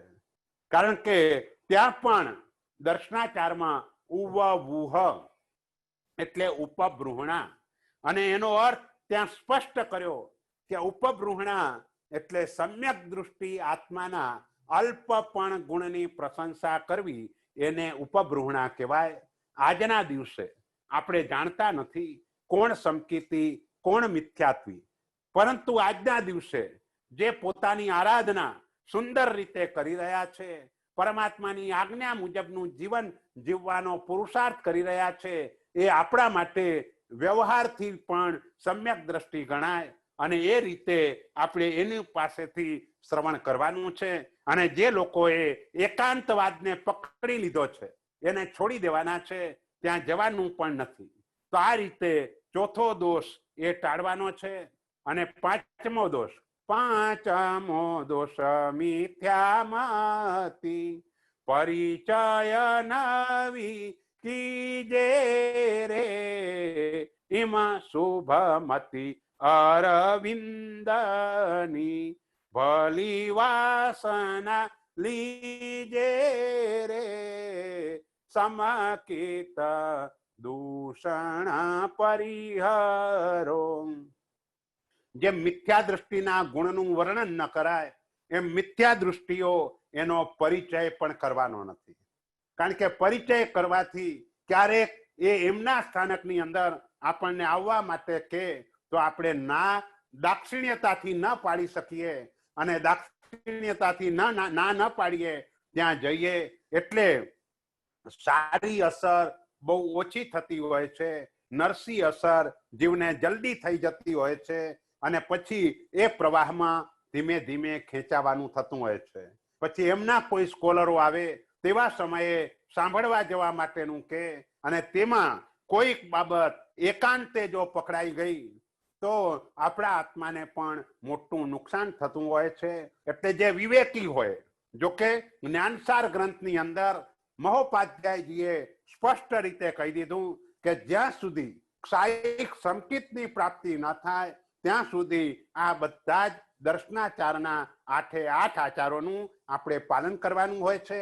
એટલે પાંચમો જે આપણો દોષ છે તે મિથ્યા દૃષ્ટિનો પરિચય એ કરવાનો નથી. એમાં શુભમતિ અરવિંદની, અરવિંદ એટલે કમળ, કે એની જેમ એની વાસના એટલે સુવાસ, એટલે કમળની સુવાસની જેમ આપણી પણ સારી બુદ્ધિ આપણને પ્રાપ્ત થાય. એટલે જીન વચનમાં શંકા ન કરવી, અન્ય ધર્મમાં ઈચ્છા ન કરવી, ધર્મના ફળમાં સંશય ન રાખવો, અને બીજી બાબત એ જ એની અંતર્ગત કે સાધુ સાધ્વીના મલિન વસ્ત્રો જોઈને દુર્ગંછા ન કરવી.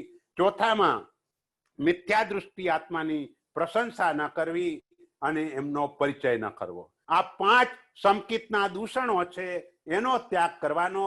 આવતા વખતે આપણે 8 પ્રભાવક, આવતીકાલે 8 પ્રભાવક જે જીન શાસનમાં જે છે એની વાત આપણે આવતીકાલે કરીશું. અને આપણો પ્રશ્નોત્તરીનો સમય થયો છે, કારણ કે જ્યારે 1.5 કલાકનો સ્વાધ્યાય હોય ત્યારે આપણે થોડો પ્રશ્નોત્તરીનો સમય વધારે રાખીએ છીએ.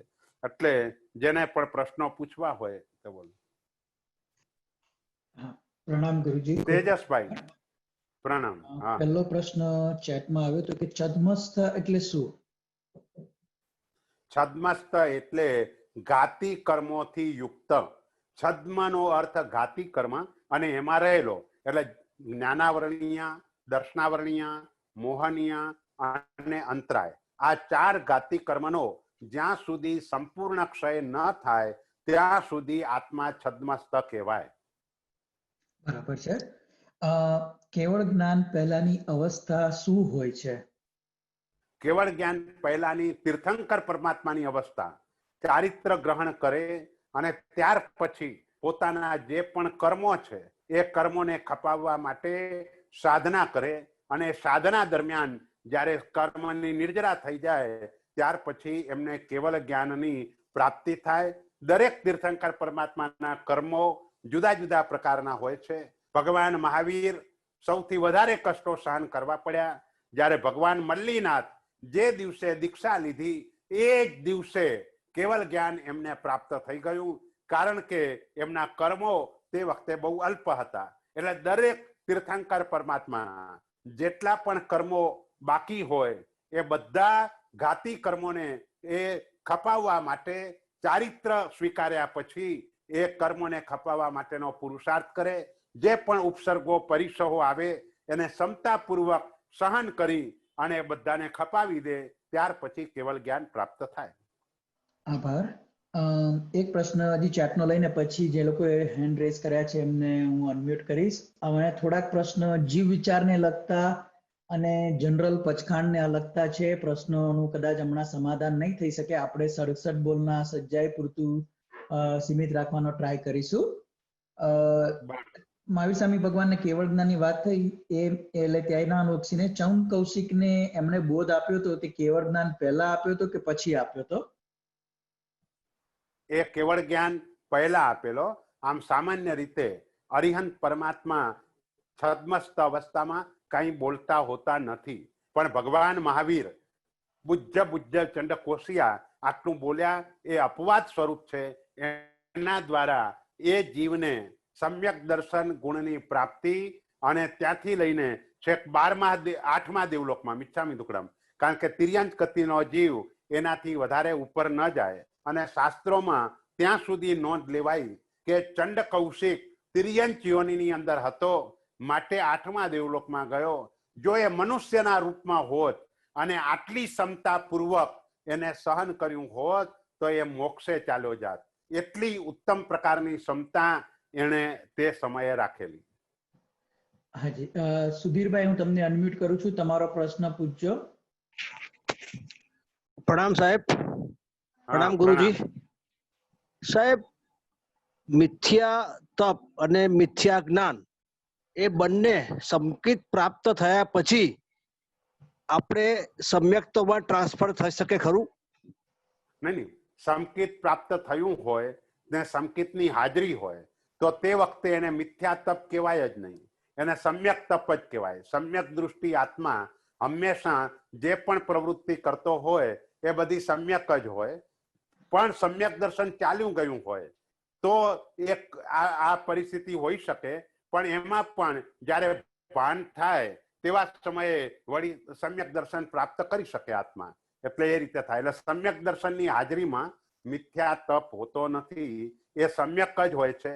જેમ સમ્યક દર્શનની હાજરીની અંદર જ્ઞાન પણ સમ્યક થઈ જાય છે. સમ્યક દૃષ્ટિ આત્મા નોવેલ પણ વાંચતો હોય તો પણ એમાંથી માત્ર જે ગ્રહણ કરવા જેટલું છે એટલું જ કરે, બાકીનું છોડી દે. જેમ રાજહંસ એની ચાંચમાં વિવેક છે. દૂધ અને પાણી ભેગું કરીને આપો, દૂધ પી જાય, પાણી પડ્યું રહે. એમ સમકીર્તિ આત્મામાં પણ આવા પ્રકારનો વિવેક હોય છે કે જે સાર છે તે ગ્રહણ કરી લે છે, બાકીનાને એમને એમ છોડી દે છે, અને એના તરફ દ્વેષ ભાવ પણ રાખતો નથી, માધ્યસ્થ ભાવ રાખી દે છે. હા, આભાર. સુરેશભાઈ, તમને મેં અનમ્યુટ કર્યા છે, તમારો પ્રશ્ન પૂછજો. પ્રણામ ગુરુજી. હા, પ્રણામ.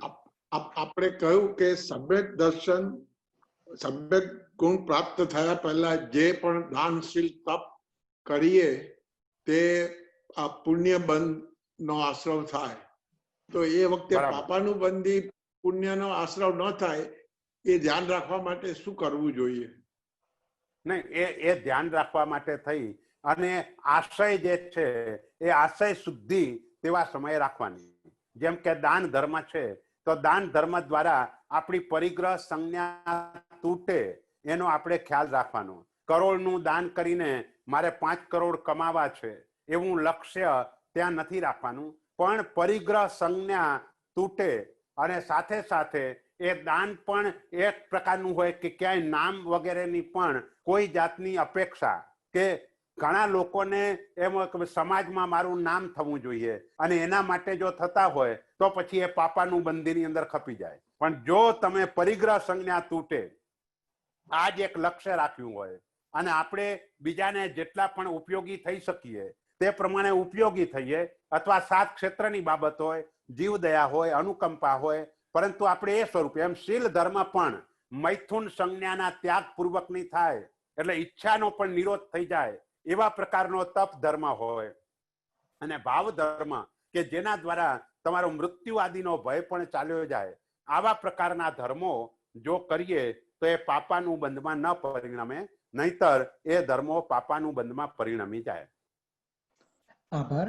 સાહેબજી, 2-3 પ્રશ્ન આઈ થિંક ફરીવાર પૂછાઈ રહ્યા છે કે, અને કદાચ નવા મેમ્બર જોઈન થયા હશે એના દ્વારા હશે કે દેવદેવીઓને આપણે ફક્ત વંદન જ કેમ કરીએ? દેવદેવીનો ફોટો આપણા દેરાસર કે આપણા દેવસ્થાન જે ઘરમાં હોય એમાં રખાય કે ન રખાય? એમના જાપ કરાય કે ન કરાય? એવા કોમન પ્રશ્ન ફરી 2-3 વાર પૂછાયા છે આજે. હા, પણ આપણે ઘણી વખતે ખુલાસો કરી દીધો છે આ બાબતનો કે દેવ દેવી એ સર્વસ્વ નથી.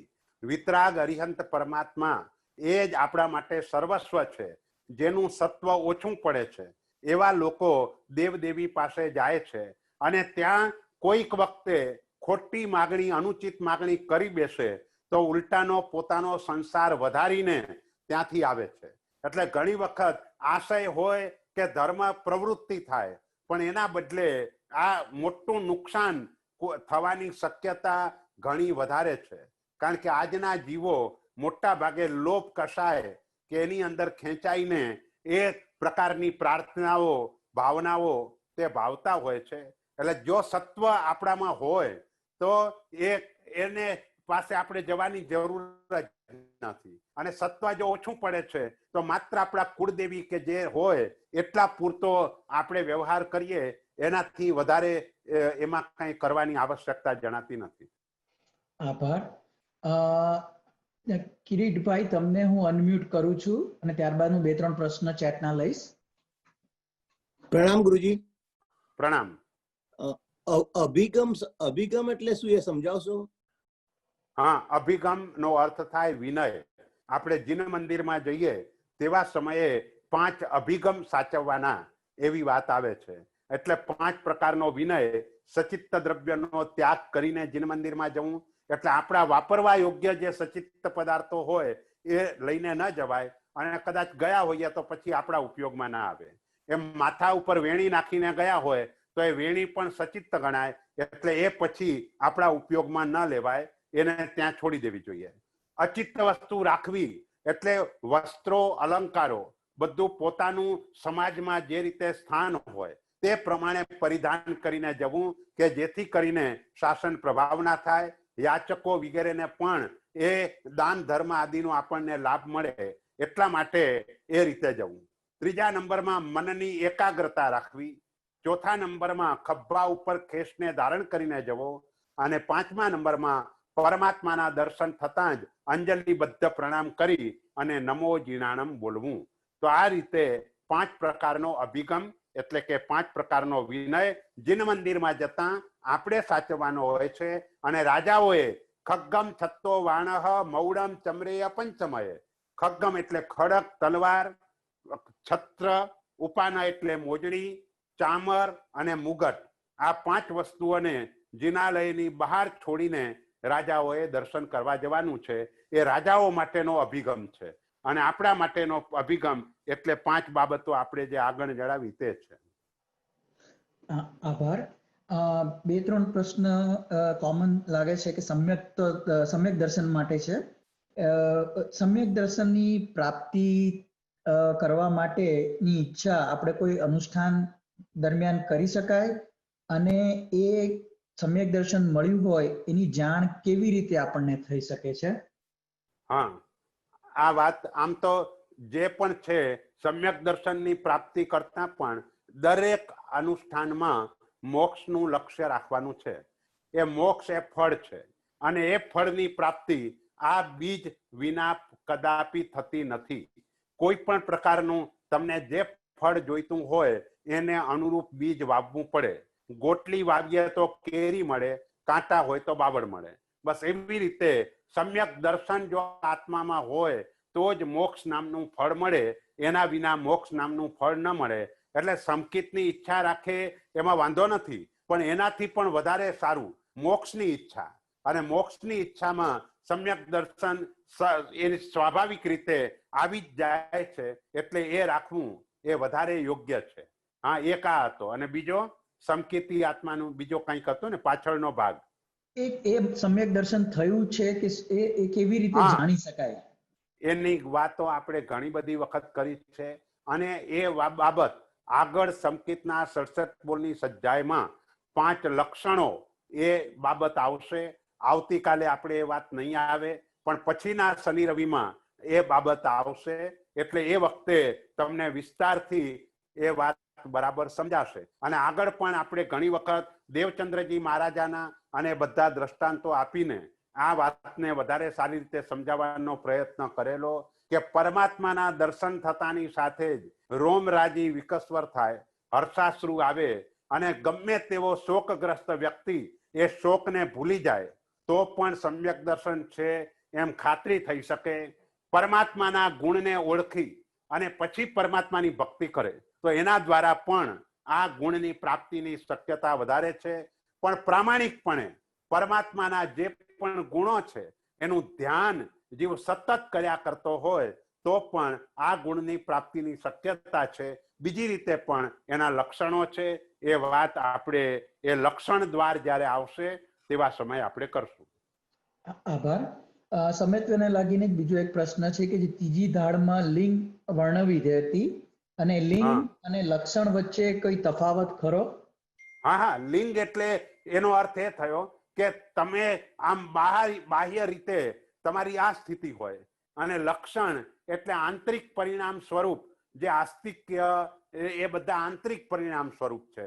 અને પેલું તમને બહારથી દેખાય કે ધર્મ સાંભળવાની રુચિ કેવી તીવ્ર છે, એ ગમે તેટલા દૂર જવાનું હોય તો પણ દૂર સુધી પણ જાય, એકાગ્રતાથી સાંભળે અને શ્રુતની અભિલાષા, શુશ્રુષા, વ્યાવચ કે એ બધું બાહ્યથી પણ તમે અનુમાન કરી શકો કે આ વ્યક્તિ કેટલી સરસ રીતે આ ગુરુ ભક્તિ વગેરે કરી રહ્યા છે. તો એ રીતે બાહ્યથી જણાય, લક્ષણ આંતરિક પરિણામ છે. બોલો. પાંચમી ઢાળને અનુલક્ષીને પ્રશ્ન છે. પહેલો પ્રશ્ન છે કે મિથ્યામતિ એટલે શું? આ ખોટી બુદ્ધિ, ભગવાને કહ્યું છે એનાથી વિપરીત બુદ્ધિ એ મિથ્યામતિ. અને એટલે મિથ્યા દૃષ્ટિ આત્માના ગુણો ગાવા, એ એવો અર્થ અહીંયા મિથ્યામતિનો કરવાનો છે. બરાબર. અને એક પ્રશ્ન થોડોક સાંસારિક દ્રષ્ટિએ છે કે આજના જમાનામાં થોડા પરિવારોના લગ્ન એવા હોય છે કે અલગ અલગ ધર્મના પાત્રો સાથે થતા હોય છે, કે અલગ અલગ સંપ્રદાય, જૈન ધર્મના પણ અલગ અલગ સંપ્રદાયના પાત્રો સાથે થતા હોય છે. તો એ વચ્ચે આપણે આ સમ્યક દ્રષ્ટિથી કેવી રીતે સાચો ધર્મ પાળી શકાય? બરાબર છે.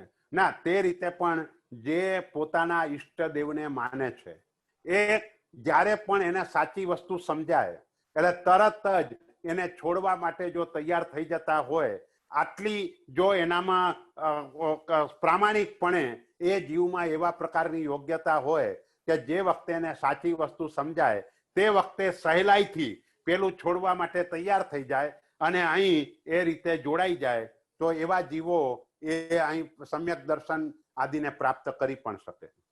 બરાબર. આઈ થિંક સમય થઈ ગયો છે સાહેબ. ને પ્રશ્ન પણ બધા કવર થઈ ગયા છે. હા, સારું, ચાલો. પરમાત્માની આજ્ઞા વિરુદ્ધ બોલાવ્યું તો મિચ્છામિ દુક્કડમ. આપણે ગઈકાલે પછીથી ધારણા વિગ્રહનું પચખાણ આપવાનું બાકી રહી ગયેલું, એટલે જેને પણ પ્રશ્નો પૂછ્યા હતા એને જે પણ પચખાણ લેવું હોય, અમારો કોઈ આગ્રહ નથી, જેટલા સમય માટેનો ને જે ત્યાગ કરવો હોય એ તમે મનમાં ધારી લેજો. હું ધારણા વિગ્રહનું પચખાણ આપું છું, 3 દિવસ આપીશ, આજકાલ ને પરમ દિવસ, બરાબર ને? ચાલો. ધારણા વિગ્રહમ પચખાઈ અન્નત્તાણા વિગ્રહમ સહસાકારણમ મહત્તરાકારણમ સબ્બ સમાયત્યાણમ વોશ્રી. ચાલો. પરમાત્માની આજ્ઞા વિરુદ્ધ બોલે તો મિચ્છામિ દુક્કડમ. શિવમસ્તુ સર્વ જગત પરહિત નિરતા ભવન્તુ ભૂતગણા દોષા પ્રયાન્તુ નાશમ સર્વત્ર સુખી ભવતુ લોક. બોલો શ્રી શંખેશ્વર પાર્શ્વનાથ ભગવાન કી જય.